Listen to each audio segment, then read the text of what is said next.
na muhindi wa Simba Mzee Malinyi, lakini pia vile pacha pasi na shaka kumsahau malaika wa Simba Sports Club na mwanamama wana jambo lao kweli wanahitaji kulizungumza. Muhindi wa Simba, karibu mbele yako. Hiyo ni hadhira ya waandishi wa habari, zungumza kile ambacho wanachokihitaji kuzungumza ili kiweze kuwafikia taarifa kwa umma. Awali ya yote na washukuru sana waandishi wa habari kwa kujitokeza na kutupa muda sisi tuongee yaliyopo kwenye moyo wetu kwa ajili ya kuipambania Simba yetu. Unajua waandishi, sisi ni watu ambao tuna uchungu na klabu ya Simba. Sisi ni watu ambao ni sauti ya wengine, ya wanyonge ambao wanashindwa kuongea au hawapati nafasi ya kuongea, kutoa dukuduku zao kwa kupitia nie. Lakini sisi ni mojawapo kupata fursa hii.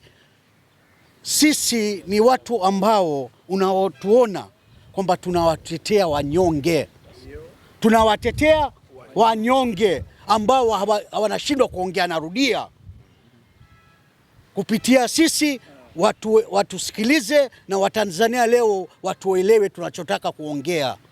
Sisi tu watu ambao tumenyoka, sisi ni watu ambao tunaongeaga ukweli na tutakuwa na msimamo huo na Simba yetu. Nini kimetokea tena kwenye Simba? Mbona purukushani za hali ya juu inatokea? Unajua waandishi kwa kitu cha kwanza nataka nitumie ujumbe moja na muandike kwa kalamu nyekundu. Muandike kwa kalamu nyekundu na Watanzania kote wana Simba mjue hilo. Kwanza nazungumzia katiba ya Simba. Katiba ya Simba, mwenyekiti wetu wa wanachama Mangungu alichaguliwa tarehe 22 mwezi wa kwanza 2022. Narudia tarehe tena, tarehe 22 mwezi wa kwanza 2022. Uchaguzi ulitakiwa ufanyike kati ya tarehe 21 au 22 hiyo mwezi wa kwanza 2026, ambayo muda wake umeisha. Hiyo Watanzania walielewe, washabiki wa Simba kokote mlipo duniani mlielewe hilo. Tunaliweka wazi kwamba muda wa mwenyekiti Mangungu umeisha. Kikatiba muda wake umeisha, unatakiwa uitishwe uchaguzi mwingine. Naanza na kingine ambacho kimeniumiza sana na leo nakiweka hadharani. Unajua waandishi na wanasimba wote Tanzania na kote mlipo duniani, mimi ni mtu ambaye naitetea Simba yangu kwa moyo wangu wote. Niko tayari kufa kwa ajili ya Simba yangu. Nitaongea ukweli, nitaongea kitu ambacho kiko wazi. Mtu asinitishe, mtu wala asiniguse. Kuna watu wanakutisha. Naomba ndo naongea hivyo. Awali ya yote, mimi niliungwa kwenye group ya Simba Influencers. Nikaona kwenye simu yangu, nikaona nimeungwa kwenye group la Simba Influencers. Nilivyoona kwenye group information, nikaona watu ambao wako kwenye hiyo grupu. Katika kuona watu ambao wako kwenye hiyo grupu, nikaona watu wengine ni wachawa ambao hawaitakii mema Simba, wako kwa ajili ya maslahi binafsi tu au kuiponda Simba. Leo atazungumza hivi, leo ataisifia Simba, kesho ataiponda Simba. Watu wako kama wa aina hiyo. Nilivyojiunga tu nikatuma message katika grupu. Kuna mtu mmoja ambaye ni admin ambaye aliniunga mimi, anaitwa Dr. Mohamed Hamisi, ambaye ni msaliti mkubwa wa Simba. Wana Simba nisikilizeni leo. Leo huyu mtu hafai katika Simba. Huyu ni msaliti. Huyu ndo anaidondosha Simba yetu. Viongozi tunawalaumu, lakini hao ni mojawapo, kwamba anaisaliti Simba, anaihujumu Simba kwa ajili ya faida yake ya binafsi. Sasa alipokuwa ameniunga mimi, nikatuma message, kwa sababu alishawahi kutusaliti, maana kwamba tuliita presi, tuliongelea machungu kuhusu timu yetu, lakini baadaye huyo mtu kaenda kumwomba msamaha. Kwa kujua hilo, nikatuma message kwenye hiyo grupu, nikasema kwamba wewe Mohamed Hamisi, daktari wa mchongo, wewe umeniunga kwenye grupu, lakini mimi nimenyoka. Jua hilo, mimi nimenyoka. Nyeupe tutaongea nyeupe, nyeusi tutaongea nyeusi.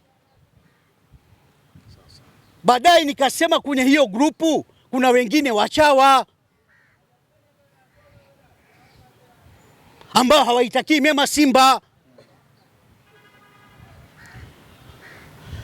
Mojawapo kaja juu akaniambia, bwana Muhindi, kwa nini unasema neno chawa? Chawa manake sio kwamba labda unachukua hela tu, unaweza kuwa unatumiwa kwa njia nyingi tu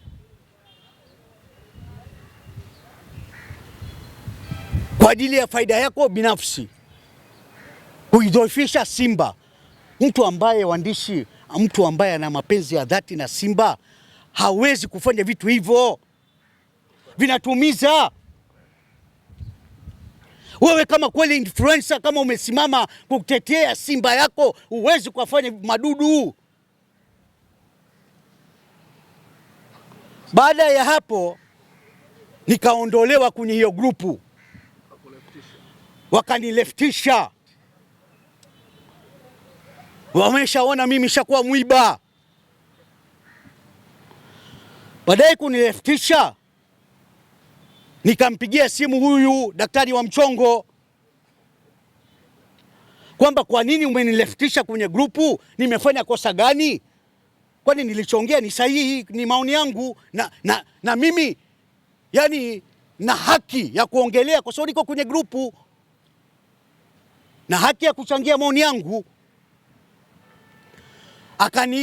Akaniunga tena. Baadaye kuniunga, kuna mkutano uliitishwa na Mangungu. Nisikilizeni wana Simba, nisikilizeni wana Simba. Kuna mkutano uliitishwa na Mangungu na mimi nilikuwa mojawapo kuhudhuria huo mkutano. Nilikuwa mojawapo kuhudhuria huo mkutano, na huyu mwenzangu Mzee Malinyi alikuwepo pia kwenye mkutano, ni shahidi wangu. Nilivyoenda kwenye mkutano niliwakuta mainfluencer akina Mo GB, Pasi Milioni, Mzaramo, wote niliwakuta. Nilivyowakuta, Mangungu alikuwa ameshafika kwenye kikao, mimi nikakaa. Nilivyokaa, wana Simba nisikilizeni, nilivyokaa Mangungu akaanza kuongelea kuhusu wachezaji wetu, kwamba wachezaji wetu wana maovu mengi, wachezaji wetu wengine wanalewa, wengine wana wanawake. Mzee Malinyi, huko shahidi wangu wewe kilichoongelewa kwamba mwenyekiti wa klabu anaongea kwamba wachezaji wetu hawana nidhamu. Kwa kifupi sasa niseme hivyo, wanakesha klabu, wanakuwa na wanawake, mara hivi mara hivi. Mimi sikuongea chochote, nikawa namsikiliza vizuri sana. Hayo ni maneno ya Mangungu. Baada ya hapo nikamwambia Mangungu, naomba unipatie nafasi niongee. Nisikilizeni sasa, wana Simba Tanzania na duniani kote. Nikamuuliza swala la kwanza, nataka nikuulize kwamba wewe uko kama mwenyekiti wa klabu una miaka mingapi? Kama sio 3.5 au 4 unamaliza. Wakati huo ilikuwa kama wiki 2 amalize kikatiba, wakati tulivyoitwa. Miaka yote ulikuwa wapi? Unakuja leo baadaye kuona maji umeshakufikia shingoni, leo unatuita miaka hiyo ya 3.5 4. Kwa nini ulishindwa kutuita? Nilimuuliza hilo swala na shahidi wangu ni huyu hapo, kwamba ulikuwa wapi. Ina maana wewe ulikuwa nafuga uovu wa Simba, pengine kwa ajili ya maslahi yako binafsi. Kama ungekuwa na nia njema na Simba yako, kama ungekuwa na uchungu na Simba yako, ungejitokeza mapema. Kama kuna shida hiki na hiki, sisi wanachama na washabiki tungedili nayo. Lakini kwa nini ulinyamaza? Akanambia, Muhindi, wewe ulishindwa kunitafuta. Nikaambia, Mangungu, wewe ulikuwa unisikii kwenye mitandao na kupiga kila siku na kulalamikia? Ulikuwa unisikii mpaka mimi nikutafute? Mimi message zangu ulikuwa nazipata kupitia vyombo vya habari. Wewe ilikuwa jukumu lako ya kututafuta na kukaa na sisi, sio mimi au sio ma influencer. Jamani, nisikilizeni vizuri hilo. Sio mimi au sio watu ma influencer kama 10, 12, no. Ungeitisha kikao cha dharura, ndio ilikuwa wajibu wako. Ungeitisha kikao cha dharura ya wanachama, wanachama wangehudhuria, ungesikiliza maoni ya wanachama. Kwanza nimesahau, ngoja nikuambieni, katika kumtambulisha yeye kwanza, nilivyoanza nikamwambia mimi naitwa Muhindi wa Simba. Mimi ni Muhindi ambaye nilikuita muhuni katika mkutano, namwambia live hivi, na ukizingua bado nitakuita wewe ni muhuni, sitakuacha salama. Mimi niko kwa ajili ya Simba yangu na uchungu na Simba yangu. Baada ya hapo mimi kuzungumza,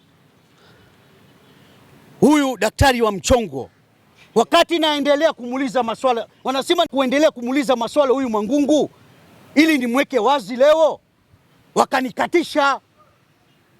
Yaani hawakutaka niendelee kumuuliza maswali ambayo nilikuwa na maswali mengi sana ya kumuuliza ili tuwekane wazi leo. Lakini hao ambao sasa hii wanamwimba kwamba apepewe, wakati hao walikuwa na mpinga. Sasa waandishi, mimi unajua kimenishangaza sana, yaani kimenishangaza mno leo kwenye mkutano Mangungu kuita sisi ma influencer, kuita sisi ma influencer, kukaa na kutuuliza kwamba sisi tuna maoni gani. Yaani umeshasema Mangungu apepewe. Alichokuambia nini mpaka wewe umemkubali? Kwamba bwana kweli Mangungu, wewe ulichoongea basi wewe huna makosa. Hujawasilisha mada yoyote ya maana. Kwa sababu wewe umeongelea wachezaji, mimi nikaanza kukuuliza maswali. Sasa imekujaje kusema kwamba bana leo apepewe? Mimi unajua nashindwa kujielewa. Labda kwa usajili wao. Umefanya yeye? Kwani alisema hivyo? Mheshimiwa Malini, Mzee Malini alisema leo alifanya yeye usajili? Sasa hiyo kitu ilikuwa hajaongea kwamba usajili amefanya yeye. Ghafla naona ma-influencer kina GB na nani wanaanza kusema bana Mo ndo mwenye matatizo, wakati Mangungu mwenyewe kuhusu Mo hajaongea kitu chochote. Eti bwana Mzee Malini aliongea? Hajaongea. Sasa kwa nini ghafla kitu hakina mantiki, hakina sababu? Eleweni hapo wana Simba. Bwana Mangungu apewe mitano kwa mantiki gani? Mmeona kitu gani? Mimi nilikuwepo kwenye mkutano, sio kwamba nimehadisiwa. Lakini simlitamani Chama arudi, pengine labda ndio hivyo ambavyo apepewe. Yani kwa Chama, yani apepewe kwa Chama. Simlimtaka mashabiki. Mbona kusema kwamba Chama amemsajili yeye? Kama unaniambia kwamba eti Chama tulikuwa namtaka, je, Mangungu ndo alimsajili Chama? Mbona hakutuambia kwenye mkutano? Chama kaomba kurudi mwenyewe. Sasa mnamwimba leo. Hebu kuna kitu gani hapo? Kuna kitu gani? Hebu jiulizeni waandishi wana Simba kwamba hao wakina Mo, huyu daktari wa mchongo, huyu JB 64, huyu pasi milioni mchungaji, leo wanasema kwamba Mo aondoke na abaki Mangungu kwa lipi? Na leo mnasema apepewe kwa lipi? Kitu gani imefanyiwa? Kuna jambo. Kwa kifupi tunadhani ni jambo gani ili na wengine nao pia waweze ndio uchawa tunaoita huo? Ndio uchawa huu, ndio huu. Huo ndio uchawa. Kwa hiyo amelamba kibunda. Mimi siwezi kusema hivyo. Sijaona. Sasa mna uhakika gani sasa? Pengine labda kila leo sikiliza, maoni yanakuja ghafla. Eti bwana mwandishi wana Simba jamani. Maoni yanakuja ghafla tu. Leo unasema Mangungu hafai, Mangungu aondoke. Kesho unaanza kumtetea. Yaani maoni yanakuja tu ghafla. Kwa kipi ulikiona wewe? Labda kuna sababu zao ambazo wameziona kwamba ziko sahihi. Ipi? Mimi nilikuwa kwenye mkutano, mheshimiwa huyu alikuwa kwenye mkutano. Ungepata nafasi ya kuwauliza hao ambao wanaosema Mangungu apepewe, wangekwambia pengine. Siwezi nikawauliza wachawa. Kwani wewe huwezi siwezi kukaa nao. Huwezi kuwasiliana na Dr. Mo. Sasa nisikilize. Mimi baada ya hapo mkutano ulivyoisha, kuna baadhi kwa mfano ya wa-influencer walikuwepo pale, wananiambia Muhindi, kwa nini umekuwa mkali sana? Ilikuwa haistahili uongee na mwenyekiti namna hiyo. Kaambia kwenye grupu. Niye wenyewe mmeniingiza kwenye grupu. Si mlitaka au mlikuwa na nia ya kwamba bwana huyu tumsomeshe?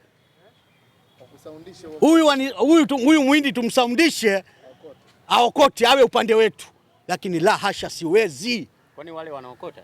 Mimi sijasema hivyo. Sijasema hivyo na siwezi kukiri hivyo. Siwezi kukiri kitu ambacho sijakiona. Lakini mwenendo wao huo wanaoenda nao sio sahihi. Mnakuwa mnaisaliti Simba. Viongozi tunawapigia kelele kila siku. Hata sasa huo ugonjwa umekuja kwa wanachama na washabiki. Mwindi, kama mdau wa soka unalizungumziaje tukio ambalo limetokea katika uwanja wa Benjamin Mkapa ambalo amefanywa mwenyekiti wa klabu ya Simba? Hiyo achana nayo kwanza. Ache nimalize ya kwangu. Usiniingilie. Ache nimalize ambacho nataka kuongea mimi kwanza.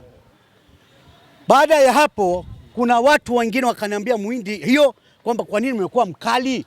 Nikaambia kama mmeamua kuniita kwenye mkutano mimi, na kama mmeona niko hivyo, msingeniita. Ita. Kwani mlitegemea nini kuniita mimi? Wakaana huyu Muhindi mwiba tayari mkubwa. Huyu amenyoka na hapindishwi. Wakani left tena kwenye group. Nisikilizeni wana Simba. Nisikilizeni hilo. Baadaye kunileftisha tena kwenye grupu. Nikasema jamani, mimi na hao watu mimi nimefanya nini? Nakosa gani? Mara ya kwanza wamenileftisha, mara ya pili wamenileftisha. Nikampigia huyu daktari wa mchongo mnafiki huyu. Kaambia wewe, nampigia tu. Hakupokea simu zangu. Hatua niliochukua tena, watu ambao wako kwenye grupu, watu kama 4 5, akina JB, Mnandi na wengine kuna shabiki la Kafu, nikawasiliana nao, nikaambia jamani, huyu msaliti mkubwa, mnafiki mkubwa, leo kwa nini kila wakati anakuwa na maamuzi yeye ya kuniondoa kwenye grupu? Yeye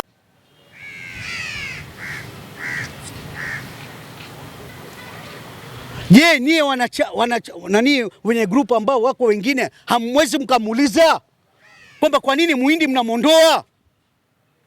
Mimi nataka nipate jibu. Mimi nachotaka nipate sababu cha kuniondoa. Sitaki lingine. Labda pengine wanaona uko tofauti na wenyewe.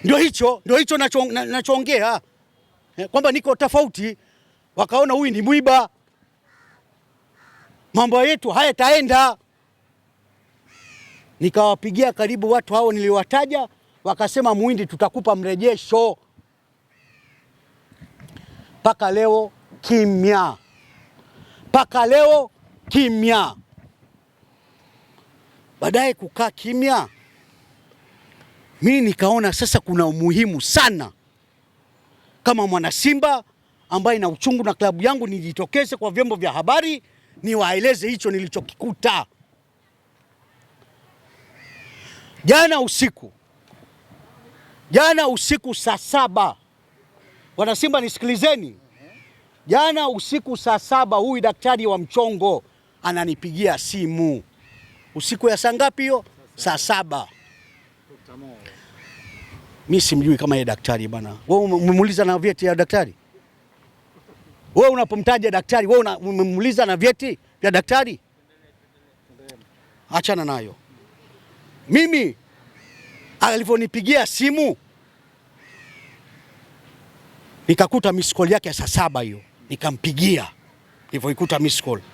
Kaambia unasemaje? Hapo kichwa kimesha waka. Kimesha waka. Akaniambia bwana, kesho usiongee. Kaambia wewe kama nani kunikatalia mimi? Wewe ni nani kunikatalia mimi? Wewe huna lolote wala huna chochote. Mimi nitaongea na nitakuchafua na nitawaambia Watanzania wana Simba kwamba wewe ni mnafiki. Hiyo njaa itakuua. Akaniambia kwamba polisi watakuja kuku. Umegusa pabaya. Kama unaonea wengine sio mimi. Naweza nikakununua nikakuuza kwa hasara. Naweza nikakununua afu nakuuza kwa hasara. Huyu namuuza ana lolote. Ana vigezo gani? Mtapeli tu. Nikamwambia, nikakata simu. Nilipokata simu asubuhi kwa ajili ya usalama wangu, nikaona niende Central. Nimeenda Central, waandishi, mimi nashukuru sana kwamba watu wananijua sana na kweli wananifuatilia sana na wananiheshimu kwa ajili ya nimenyoka. Wakati mtu kila siku unapokuwa mkweli, watu watakupenda. Na wewe nakusii, wewe bado mdogo, uwe mkweli. Usijipinde, ukijipinda hutafanikiwa katika maisha yako. Kwani ukitaka kujipinda unakuwaje? Sasa si ndo hao? Unakuwaje? Ndio hao ambao leo wanazungumza Mangungu anafaa. Kesho ana Simba. Kwamba mimi leo nataka kuongea na waandishi usiku saa 7 ananipigia simu, ananiambia wewe utashikwa na polisi. Kaniambia Muhindi, chukua namba zangu. Nenda kaongee. Mtu yeyote akija kukugusa nipigie. Nazo namba zake. Sasa kadhia ilivyotokea atazungumzia huyu mzee. Ila naomba nirudie kuhusu kwamba sawa, nilishindwa kumuuliza maswali kwa sababu ya kukatishwa mimi. Si ndio bana? Lakini sisi baadhi yetu tulimhoji huyu Mangungu kwamba leo tumekusikiliza unachosema wachezaji nini, labda Mo atoi hela. Sasa sisi tunachotaka Watanzania, jamani, wana Simba, nisikilizeni hilo. Sisi tunachotaka uite upande wa pili pia tumsikilize. Wewe tumekusikiliza, hatuwezi kukusikiliza wewe tukachukua uamuzi kusema tunampepea. Yaani unamsikiliza mtu mmoja afu unasema unampepea kwa lipi? Upande wa pili tukae naye meza moja, tuliongelee Simba ina shida gani. Mwenyewe Mo tunamtaka Mo, tunamtaka mwekezaji. Akasema basi Ijumaa hiyo iliyopita, ya wiki iliyopita, atakuja Mo. Mwenyekiti hivi anatueleza hivyo. Tukamwambia sawa. Ghafla tunaona mkutano unaahirishwa. Mimi grupu nimeleftishwa, sijui kinachoendelea. Ndio maana nikaona ni vyema sasa hivi imefika hatua nifike kwenye vyombo vyenu niseme ambacho nacho dukuduku. Mimi sikupata nafasi, lakini naweza nikazungumza kitu ambacho nilikuwa nataka bado kumuuliza huyu mwenyekiti wetu, kwamba leo wewe sawa unasema pengine Mo hatoi hela. Inawezekana, hatukatai. Lakini je, mnaposema Mo hatoi hela, hao wachezaji wanahudumiwa na nani? Je, wakati kuna wakati pia mlisema hivyo kwamba Mo hatoi hela. Mo alijitoa bilioni 87 wakati amejitokeza, wakati alivyosema. Je, kuna kiongozi hata moja wa Simba amejitokeza kulipinga hilo swala? Hebu wana Simba jiulizeni maswali hayo. Je, kuna kiongozi yote alipinga kwamba hapana, no, Mo hatoi hela? Mimi kwenye mkutano namwambia, wewe ulikuwepo na wakati namwambia kwamba mwenyekiti Mangungu, wewe kama unaona Mo kweli anazingua, na sisi tukiona kweli hata Mo hatumwezi kumwacha salama. Mo nani? Sisi tumesimama na Simba yetu. Lakini wewe unapofuga uchafu, unapokaa kimya miaka yote, ina maana wewe ulikuwa na maslahi binafsi. Ndio maana ulinyamazia Simba inadorora. Nilikuwa nataka kumuuliza hiyo pia. Wana Simba nisikilizeni, kwamba leo unaposema Mo hatoi hela, leo unakuja unakaa unamlalamikia Mo. Je, miaka 4 tunachukua ubingwa mfululizo, tunaingia robo finali ya Afrika, wewe ulikuwa sio mwenyekiti. Mo ndo alikuwa mwekezaji, alitupeleka mpaka kwenye nafasi ya 5 tulipo sasa hivi. Kwa nini Simba imekuja kuporomoka? Wewe tangu uingie kwenye madaraka, tangu uwe mwenyekiti wa Simba imeporomoka.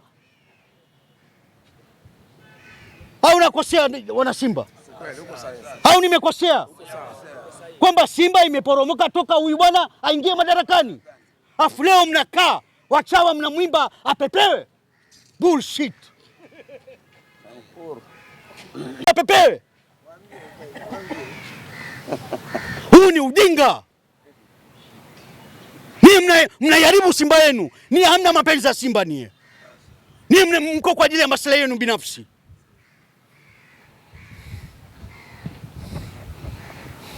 Hiyo ndo message yangu. Shukrani. Bwana, shukrani. Asante.